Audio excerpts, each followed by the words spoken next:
మీకు గ్యాస్ సమస్య ఉందా? అసలు గ్యాస్ సమస్య అంటే ఏంటి?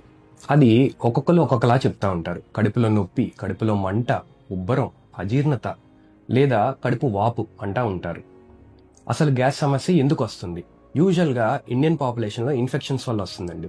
బ్యాక్టీరియల్ అయితే మోర్ కామన్. వైరల్ వల్ల రావచ్చు, ఫంగల్ ఇన్ఫెక్షన్స్ వల్ల కూడా రావచ్చు.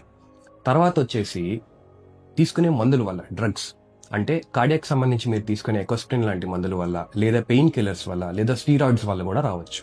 ఆ తర్వాత మన వాళ్ళు కామన్ గా తీసుకునే ఆల్కహాల్ వల్ల కూడా రావచ్చు. ఇంకా ఇతరితర రేర్ కారణాలు ఏంటి అంటే స్ట్రెస్ రిలేటెడ్. అంటే మనం పడే స్ట్రెస్ కాదండి, మన శరీరంలో ఉండే స్ట్రెస్.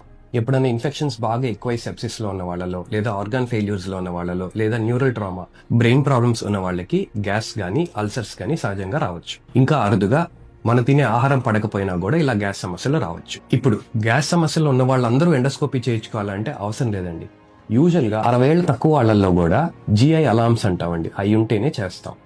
అంటే ఆహారం మింగుడు పడకపోయినా, బరువు తగ్గిపోతున్నా, మోషన్ లో బ్లడ్ ఏమన్నా వస్తున్నా, కడుపులో పట్టుకున్నప్పుడు మాస్ లాగా ఏమన్నా తెలుస్తున్నా, కంటిన్యూస్ గా వాంతులు వస్తున్నా, ఫ్యామిలీలో ఎవరికన్నా క్యాన్సర్స్ ఉన్నా చేస్తాం. సో ఈ సమస్యలు లాంటివి ఏమన్నా ఉంటే కంగారు పడమాకండి. I'm here to guide you.